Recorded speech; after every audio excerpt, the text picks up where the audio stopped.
So, hello. Now we're meeting with Ken Webster. Ken Webster is a visiting professor at Granville University and member of Earthworld Transformational Economic Commission. And today's meeting is a part of a circular talk book club, reading club that we organize for kind of small community for Russian people or Russian-speaking people who are interested in the topic of circular economy, regenerative economics, and how to switch to a better future, I would say, in general.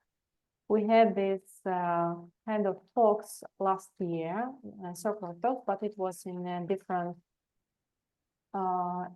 format. First of all, we invited experts to talk about circular economy topics and how it will be applied in different industries. And now I decided to switch the format and for more like this discussing way. So they are meeting of reading club. I sent previously different paper. This year we had first meeting and we were discussing now the question after this meeting, and this year on 24th year we will have 2 meetings more. So today we will discuss the first paper, and the paper was the paper of Ken Webster. It was a part of Earth for All deep dive paper. The paper was about the macroeconomics of transition and the search for clarity. And this is a second episode, I would say, the second part of the long road to the social dividend part. The first part we discussed with Ken in Vienna in person. We had this chance. So today we discussed with the group of people your publication, Ken, and as we understood it in Russian language.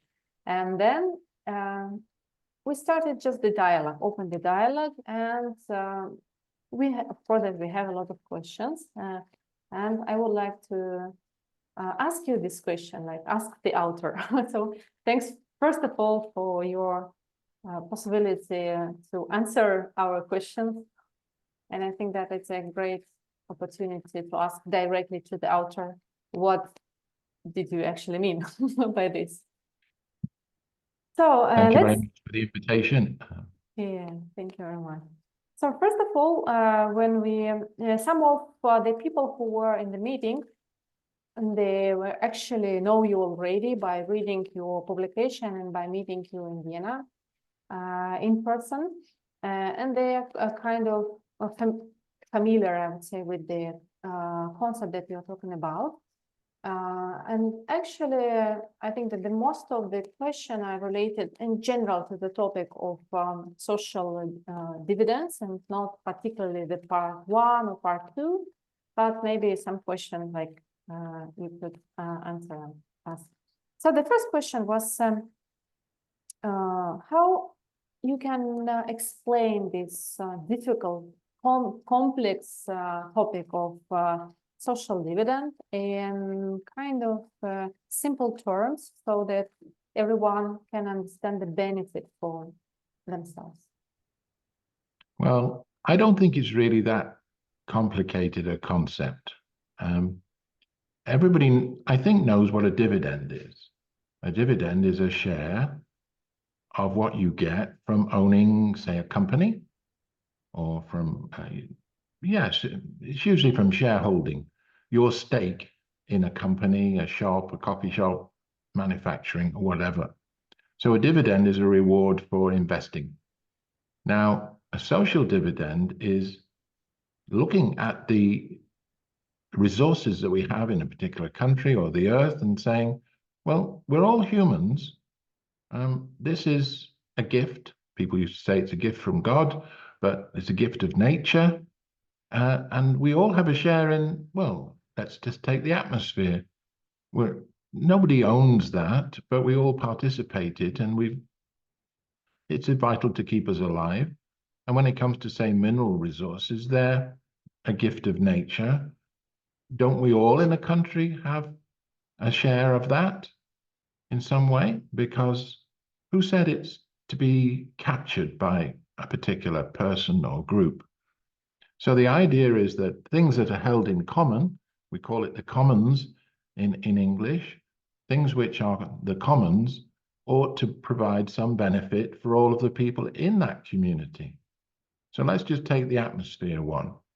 Now, we could charge people for polluting the atmosphere. We could say, we're going to charge you a fee if you're going to issue emissions because you're potentially damaging the atmosphere. We could create a special fee for that. So why don't we put that in a fund and then distribute from that fund to everybody? Now, this does two things. Distributing the fund provides a sense of, well, we're all participating in this country and these resources are ours, but it also puts the price of the resource up so that people use it more sparingly, but the people who receive the fund from the contributions, they can easily or more easily afford the lift in price. That sounds quite good. But there's another element to all of these social funds, and that is that the fund should be invested in, call it the green transition, or invested in renewables, other investments which are away from the fossil fuel or mineral extraction.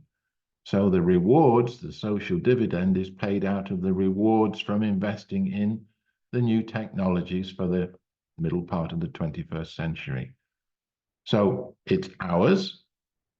People who pollute it or extract it ought to pay into a fund to represent everybody.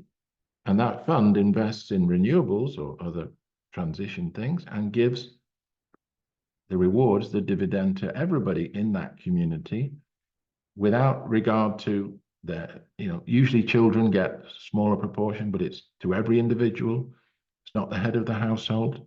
It's always in cash, or it's not in tokens or food stamps. It's a direct cash payment.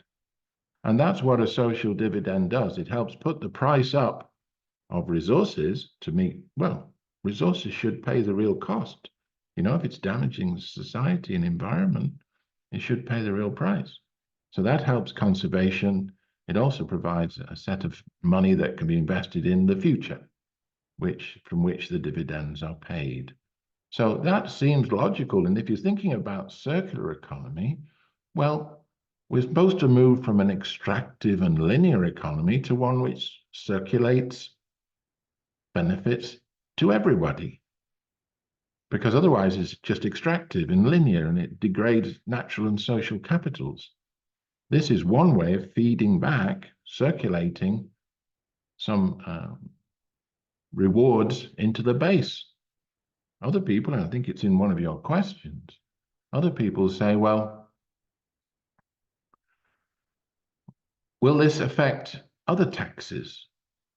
Well, this is only about those things which are shared by the community. You don't have to replace it doesn't have to replace other taxes. You might say, oh, okay, I've got taxes on, I don't know, income or on spending. It doesn't affect those at all. This is a supplement. This is a reward for the people from their shared resources. The government still got to do all its services, its hospitals and its road building and its policing. It doesn't have to come from, it can do, but it doesn't have to come from a social dividend fund. So this is linking circular economy to resource extraction or use. And the idea is you've got two benefits, because people have been saying for years, last point, people have been saying for years that we don't pay the real price for the resources we extract. We don't compensate for the social environmental costs. And those are becoming quite severe now, as everybody knows, with climate change. So this is one way of saying, yeah, we can pay the real price, but the poor do not suffer. Mm.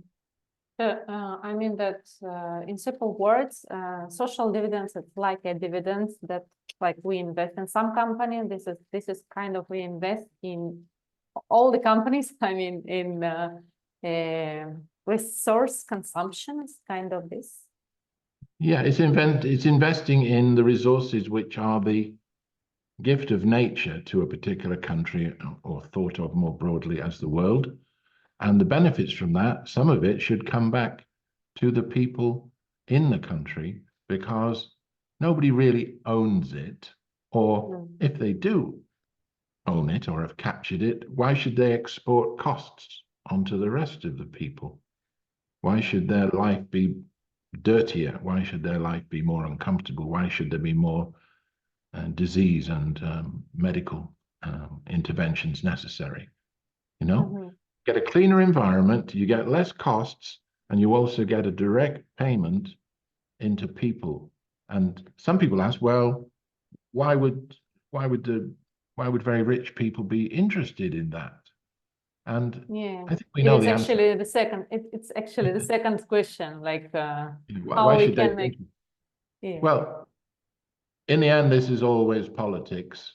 I mean, people would like to get away with getting excess profits, or economic rents is the term, unearned income. Of course they would. But in the end, you know, if you keep extracting, who's going to be paying? You know, you can only impoverish a people so much. In other words, businesses need customers. And if customers don't have any money because it's all been extracted from them and they get poorer, the logic of that is you end up with a peasant society again, you know, like the feudalism in the Middle Ages, where you just have a very few rich people and everybody else is scrabbling around barely alive. Now, the Industrial Revolution proved that to be a very bad way of running an economy. Industrial Revolution says we can make things more productive and we can make sure that people are paid reasonable wages, good wages, and so that there's enough spending in the economy to buy the production of the economy. And that it encourages people to think forward rather than thinking everything is totally ruined. And I think that question of can we look forward is really important. And that's what attracts many people to social dividend. It says, well, of course you need to circulate and businesses need customers. So where are they going to get the money from? Well, social dividends, one way of doing that while addressing some of the climate and other resource questions. It's a win-win-win. Business should like it because there are more people with more money to spend, but it also encourages more production of sustainable goods, renewable goods, because the big fund is investing in renewables and new technologies. It's not running away from it. And a final question, an answer to it, a final answer to it is that at the moment, the transformation led by China towards solar, wind, and batteries is going really, really well. The price of batteries is falling. The cost of electric vehicles is falling. The capacity of the batteries is increasing. And a recent report from Rethink X in the US said that on these trends, we could meet almost all the world's electricity demand from this combination of solar, wind, and batteries. Now, that really pushes countries who rely just on extracting resources into a difficult situation. They need to be in with this revolution. They can't just say, well, we'll ignore it, because the competition is there.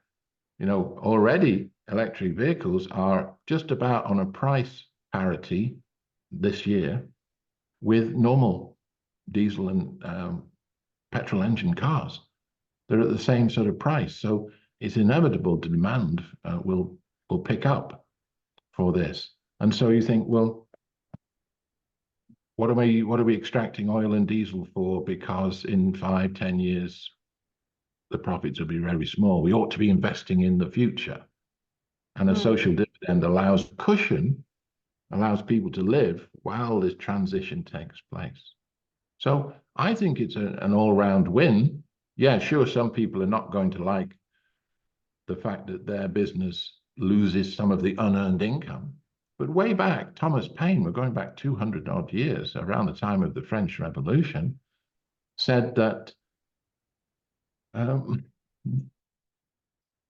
if we look at the earnings of people, it was mostly just land then. But if you look at the earnings of the landlord, most of those earnings are not earned. Actually, they're just there. There's the land. You use it and give me rent. In other words, they went to sleep and woke up richer. They weren't doing any work for it. And so if it's an unearned income, that's why in economics they call it economic rent. It's a surplus. You didn't earn it, so why should you suffer if you lose some of it, if you didn't earn it? Whereas the economy will benefit if it's redistributed into the base. So there's another win, if you like. Yeah, you can't have everybody happy all the time with this. You know, that's what change is about. Change is always discomfort somebody. But if it helps the environment, it helps society, it helps productive business, it helps a transition to a modern 21st century world, and what? 3,000 people are inconvenienced? They're still very rich. They're still very rich. You know, it's not like you're taking it all away. What you're doing is saying a share of what is unearned income is being circulated into the base. And anyway, it helps prevent social unrest, which is very costly and sometimes very, very disturbing. So it even helps with that. It helps prevent social unrest. So I'm enthusiastic, of course, but I think the things about social dividend, circular economy are woven into each other, and it's very exciting. Yeah, it's actually when we were talking in Vienna and also in our circular talk. The question is also always like this: oh, I like the idea; it's great, it sounds very nice, but what is the theory of change? How will we move there? So we are in this point that in different countries, of course, it's different. But in case of extractive institution and extractive economy in countries like this, it's kind of difficult to see how we move from the point A to the point B. So I think that in a previous answer, you kind of mentioned about this technological actually revolution, like moving from one technology to another technology. So, but maybe you can have, I would say, clear answer, not a clear answer, but specific points. What should be done to make the transition to the social dividends? Okay, technological revolution in clean energy, for example, but it's not. I think that it's not that tomorrow we will have the money on our account, so dividends from our from the resources. Which other points maybe should be completed to move to the social? First of all, the most powerful thing in the world are ideas. They have always proved very, very, very powerful indeed. Now, let's just go back to that feudal period, which we mentioned, where there were people in their castles, and there are people living very miserably, mostly in the villages and towns. For them, an industrial revolution was a different way of thinking. It was saying, we're not having these people controlling everything. Let's have a system where there is, we can make things without restriction. We can build housing. We can build cities. We can become wealthy by doing something, by creating wealth, not by just saying, because in a way they sort of ignored the landlords. They said, we're going to get on with this industrial revolution, which means putting things together creatively and creating new wealth, which will invest in even more production and housing. And we can pay the workers quite well too, because as skipping forward a little period of time, Henry Ford said in America when they were building the Model T, it's no use building a Model T if the people that work for the factory can't afford to buy one. So he said we need higher wages, actually, to enable enough customers to be there to buy the stuff. You know, this isn't a battle against customers. It's supposed to be an encouragement for customers. Okay. So first of all, you have to have the idea. And at the moment, I would say, if not this idea or this bundle, then what? What are you proposing? Or not you, but what is it that people are proposing to make the world better? Oh, we buy sustainable goods. Yeah, right. Yeah, sure. That's not going to work. That's not an idea. That's just a practical orientation. You know, oh, I'm going to, get an electric vehicle. I'll buy one that works. But that's not an idea. Now, in the history of many countries, new ideas come along. And, in the Industrial Revolution, it was people like Adam Smith with the power of the marketplace to increase competition, to drive away economic rents and boost production. And then that gets circulated. And then there was the social welfare thing. Oh, well, higher wages actually helps the country because they become people who are consumers and buy things. So let's not fight against lifting wages. And other people said, well, there's so much profit and economic rent in the economic system. Let's let the state control it. These were all ideas about who should deal with economic rent. How do we deal with inequality? Now, at the moment, much of the social democratic tradition in Europe, for instance, doesn't have a nice idea. It doesn't have an idea about how do we go forward. It just says, oh, we've got to be inclusive. Well, that's great. Let's include all of these sort of people. But as I said at a meeting only the other day, online with people in Sweden, I said, you create a long list. Now, having a long list of people you made inclusive into society doesn't say what you're going to do with society. And that's one of the problems. And so we're seeing a lot of right-wing or authoritarian activities. In America, it's madness at the moment.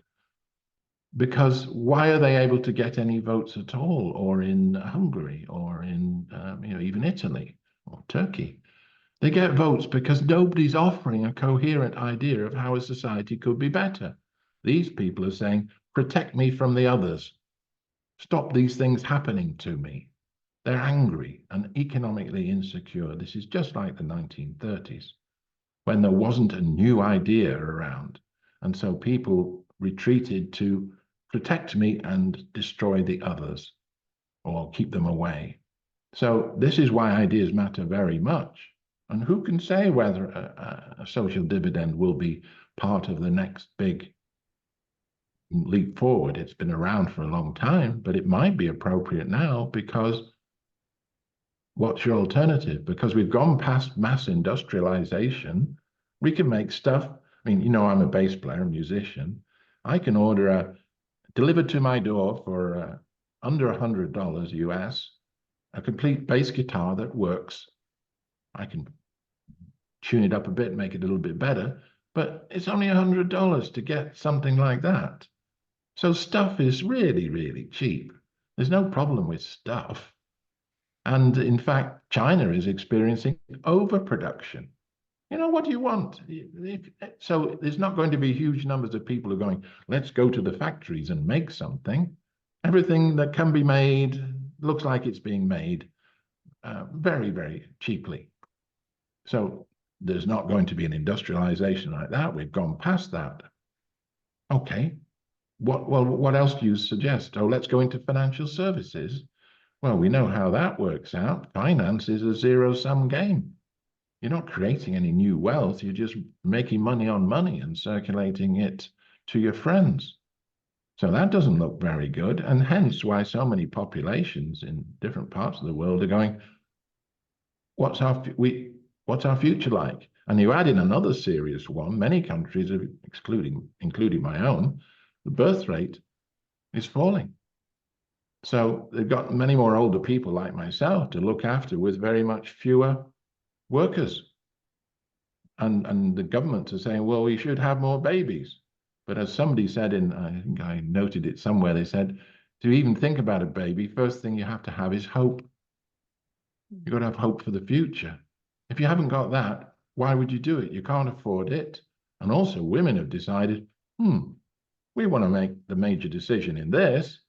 And if we decide not to be pushed around in the way we have in traditional societies, we're maybe not going to have so many babies anyway. You know, we're going to, a particular phenomenon in China or South Korea, where the birth rate's 0.7, you know South Korea, the birth rate is abysmal if you were looking in a traditional way. And the reason for that are complex and linked to society, but a big part of it is women saying, we're not going to play the old game.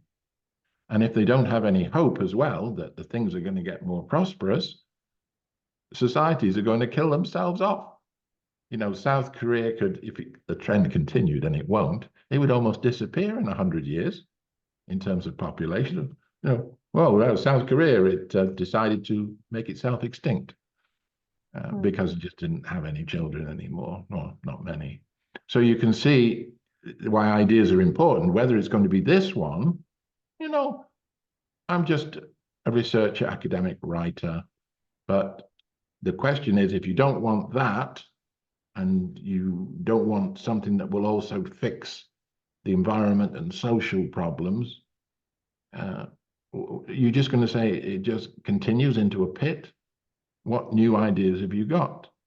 Because I don't want to hand it all over to the right wing. I don't want to hand it over to people who are cruel and mean and, in fact, destructive towards other parts of society just because they're economically insecure. I'd rather have a happier country moving along and people making their own decisions. But then again, so what other ideas are there? You see, that's my challenge. If you don't like this, then tell me what. I mean that you're talking about the crisis of hope and the crisis of like seeing a fair future. So this could be an answer to this like worldwide crisis of hope, you mean, more or less? So let's switch like to another question with this.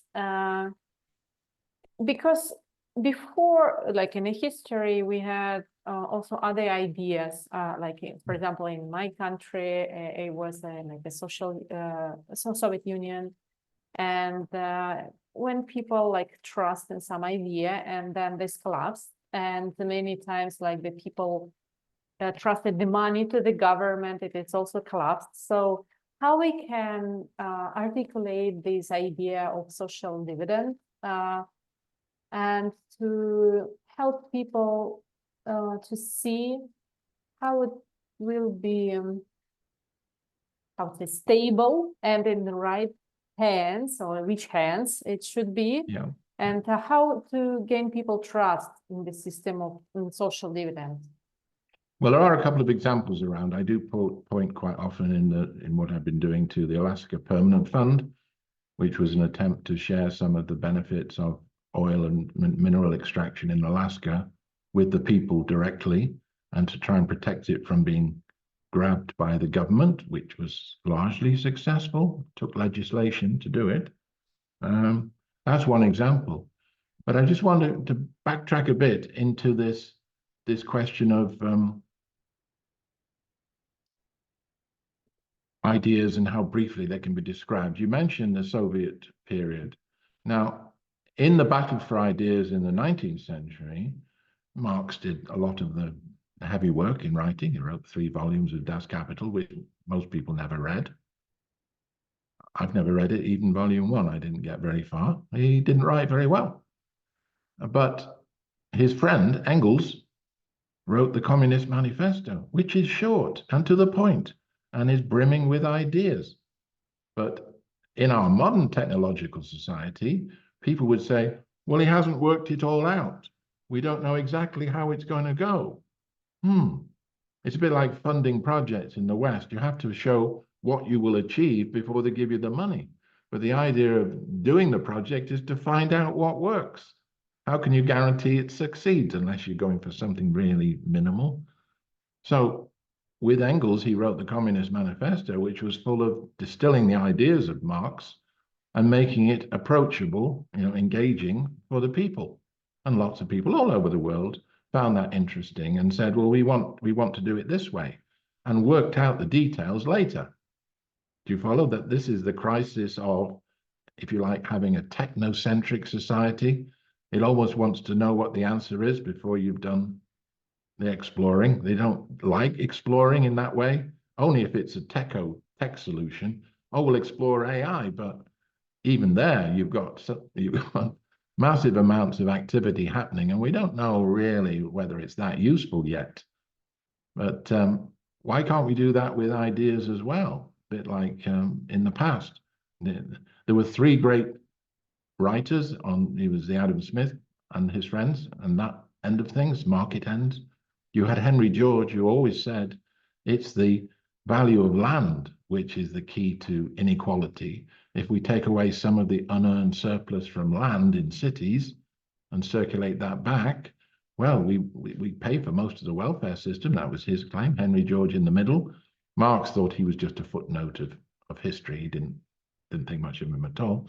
And there was Marx and Engels who said we need to capture, the state needs to capture the top of the economy and then make the population happy or bring them up to date.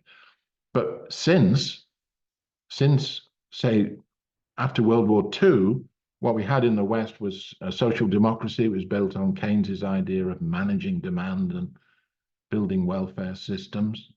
But since that fell away into neoliberal things around the 1980s, where finance was supposed to liberate us all, it's been a failure since that fell over in the 2007-9 global financial crash. And people are sitting there, well, where's the new ideas? And I think that's where I would make a stand. The key element is, let's have some interesting ideas and see which ones get the interest more widely, because that's what I feel in my life is the most important thing to do, is share and see how people react to it. Because I'm always there with that question, if not this, then what? And people retreating into, oh, well, I've got property, I'll sell it and I'll survive till my death. Well, that's not looking forward. What about, do we care about future generations anymore? Maybe we don't. You see, that may be a danger. Humanity may have thinks it's exhausted itself and it will go into severe population decline, and there won't be so much pollution then, but it might be a miserable planet to live on. I see. So the ideas at the first place, and then we will handle it. Yes, like but most people describe it as a wedge. You start with something like carbon emissions, charge fees for that and give a dividend. Then you add in other things like intellectual property. There are lots of super profits made from that. So we take some of that, put it in the fund as well. And there is things like land value. Even Milton Friedman, the arch market economist, says taxing the increase in value of land is the least inconvenient tax possible, because it doesn't affect, if you put up income tax, it affects people's consumption. If you put up VAT, which is a consumption tax, that affects people's consumption. But it's unearned income. I know people in America who have bought a house in 2010 and it is more than doubled in value already. So they could just sell it and walk away with hundreds of thousands of dollars. What did they do? They sat there. Now, if as a society we just accept that as, well, that's normal, I'm very surprised. You're letting some people who have just got financial assets double it or triple the value, and you don't think that's something we could get a share for ourselves? An example, a modeling exercise in London was done around one of the new tube lines, and the value of houses within certain numbers of meters from the tube stations went up very rapidly. And they said if we only taxed when those people sold 20% of the increase in the value, we could have paid for the tube line. But at the moment, it's like, oh, you build a tube line, borrow public money, put it in, we'll get all the profits because we live near the tube station, as though that was how the world should work. You see, that's to me, a deafening silence, really. People go, yeah, that's okay. I think it's when they start to say, no, that's not actually okay. We don't want to tax the workers. We want to tax those who get unearned income because it's unearned. You know, they didn't do anything for it except sit on an asset. You know, that's the challenge. People are not yet aware or have not put that into their focus, despite most economists saying that taxing economic rents is the good way to make sure you have money to feed into the base. We had interesting question from my point of view. It is about, for example, social dividends. We get it as the citizens if someone is using the resources, for example, non-renewable resources, or some companies polluting the ecosystem, etc., and we get the benefit from it. Like not the benefit, the dividend from it. Does it mean that I'm as a citizen to get more money? I'm interested in get this money, so I'm interested in pollution. I'm interested, and then someone is getting more resources. So, do we have here like a conflict of interest? Sure, but it's a conflict of interest between the few and the many. Now, that all depends who you think should be most influential in a society. Many people say it should be the most of the people are those who should benefit from what that society does. I mean that, for example, if I am a citizen of St. Petersburg, and there is a big company somewhere in Siberia which has polluted the atmosphere and the land and extracting resources, should and I know, if they're in Siberia extracting resources, I will get more money because they are doing bad here. No, it doesn't work like that. What happens is that you add a fee, or you take some of the unearned income from extracting the resources and put it in a fund. You don't get direct payments from that company making the emissions.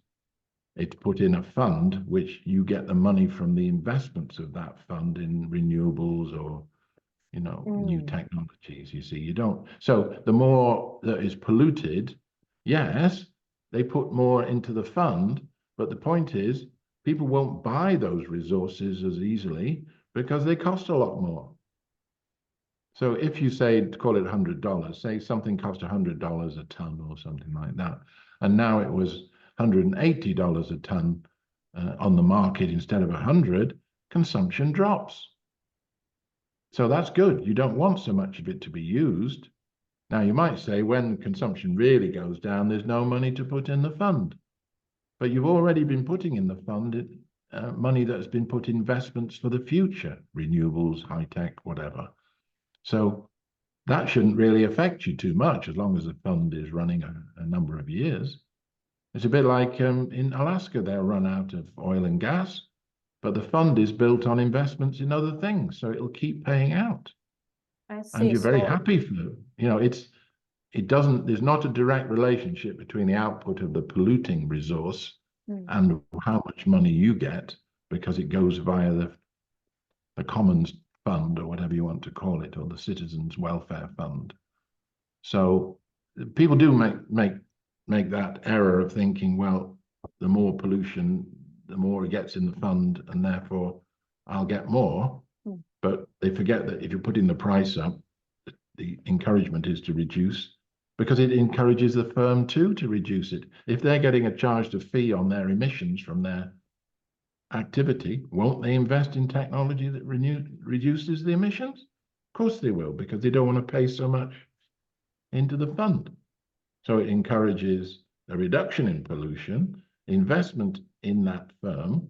And as long as it's running a few years, you've got the fund is invested in renewables and new technologies anyway, which is the future, which should provide better benefits anyway. And it doesn't have to be linked just to, as I've said, it doesn't have to just be natural resources. But although, you know, you talk about non-renewables, land is non-renewable.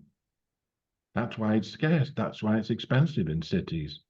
So that's a non-renewable too. So we can add a fee to that one, for instance. That's in the literature, plenty of that.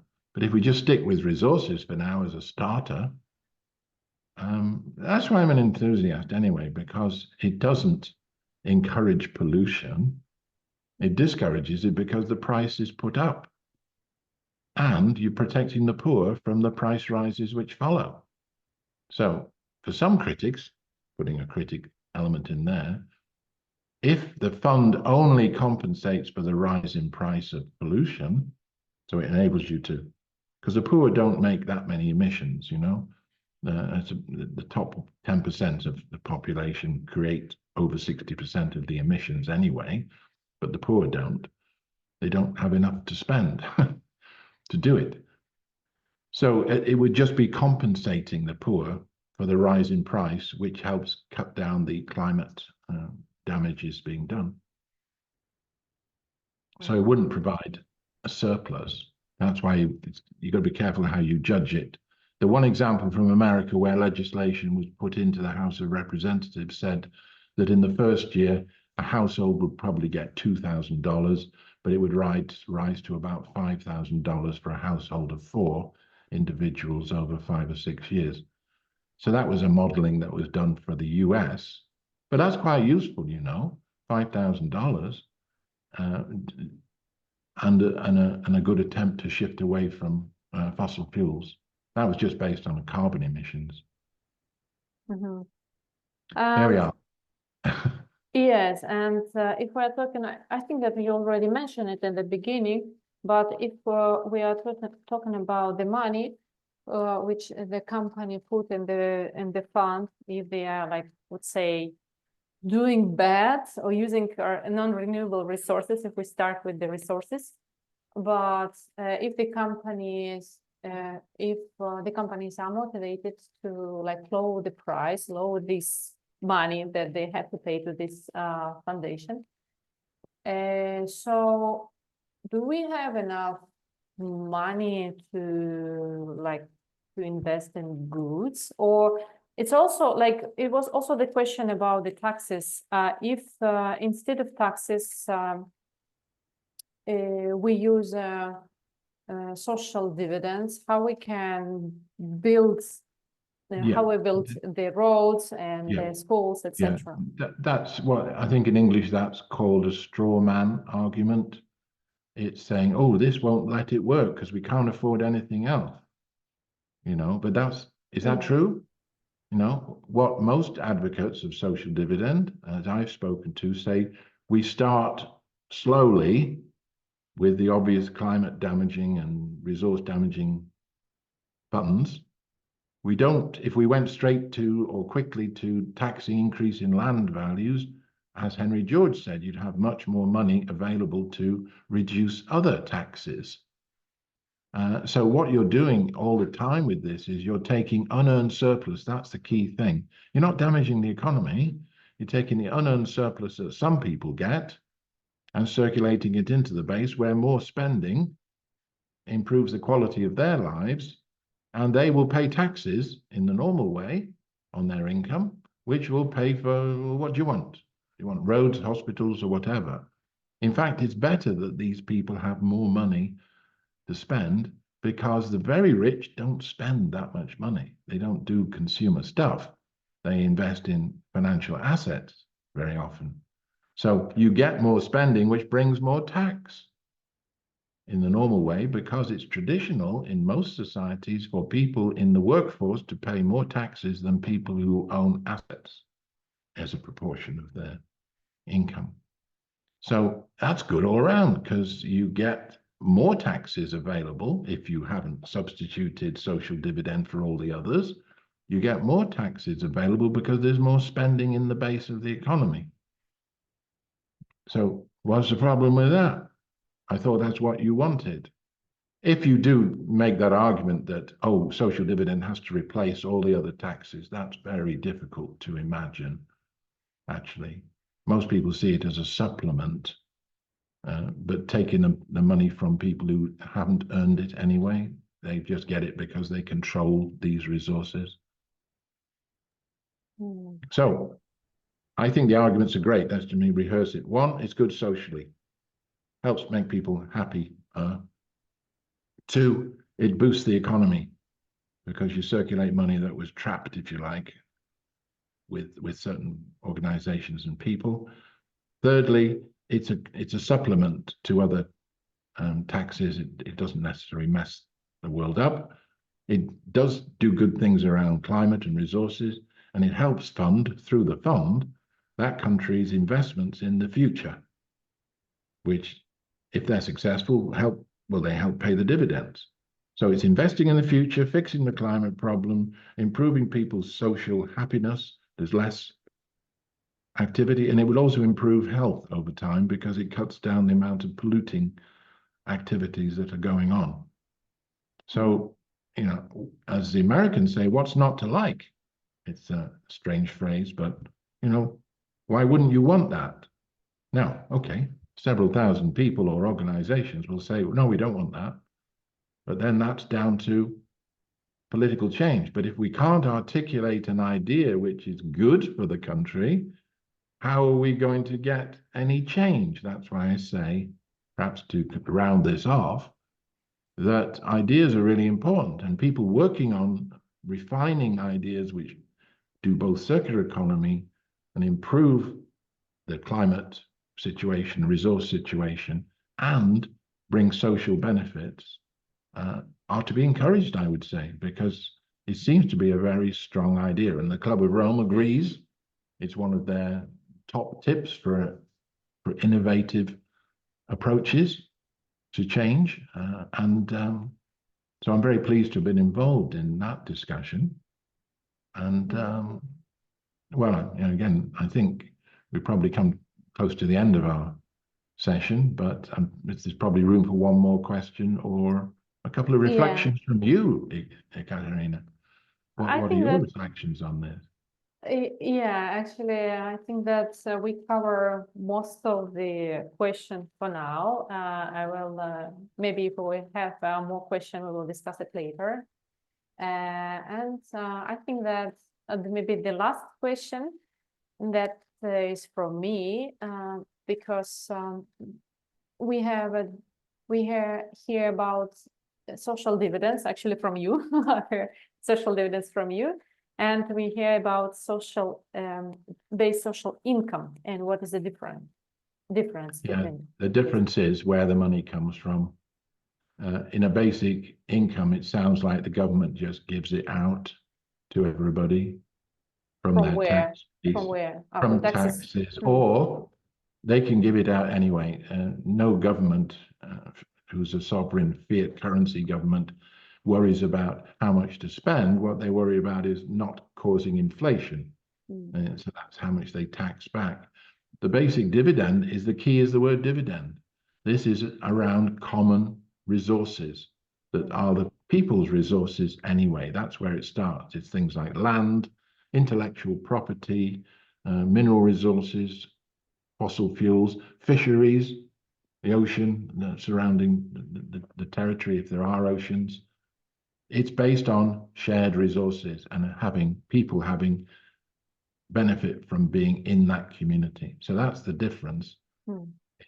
It's quite specific about where the money's coming from. It comes from taking away some of the economic rents or the unearned income for the control of resources. And that makes it different because it's not a welfare handout. You know, it's my country. These are our resources. Surely I should benefit from their exploitation as well as the people who are doing the business. And that's the sort of argument at the end of it is, it's just my share of what is held in common. Surely. Are you thinking about, do you think about common resources like your country or just for the world? well, if you want to be expansive, you say the world, and perhaps some of this basic dividend should go to the global south because we often take their resources and do things with it. But it's just convenient for the moment to do it by nation, because otherwise it's go, oh, I can't think about all of that. Whereas at least you have a sense of your own country, even when you've got a very, very big country like your own, which is absolutely huge. You know, that would encompass almost everybody else's country in Europe. But it's just a convenient way to look at it.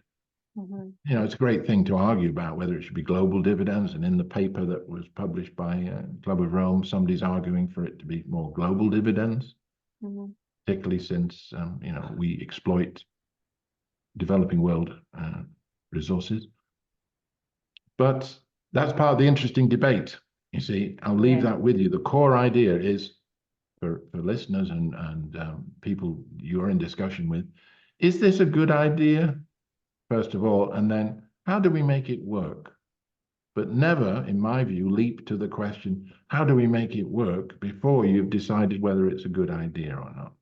Because if you do that, you weaken it. You go, oh, well, it seems very difficult. But that's what happens with all strong ideas. People feel, yeah, there's something in this. I should go for that. It's a bit like saying we shouldn't have slaves all those years ago.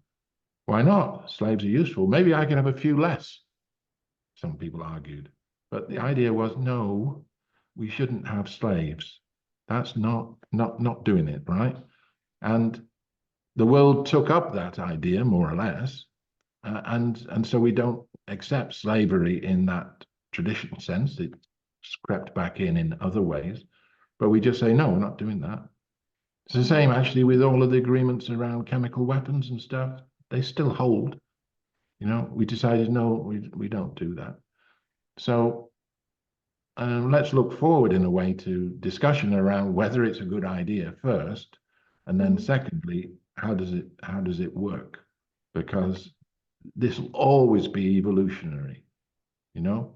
And Michael Braungart, back to circular economy, Michael Braungart and Bill McDonough always said, you've got to know the difference between, and it's taken from Peter Drucker, the business one, you've got to know the difference between doing the right thing and doing things right. You always have to get the first one in line because you can always figure out the other one. It's often technical solutions, very detailed. There's a role for that. That's okay. But let's get the idea shaped up that we like it. Okay. So maybe now for today, we will continue our discussion in other circular dialogues.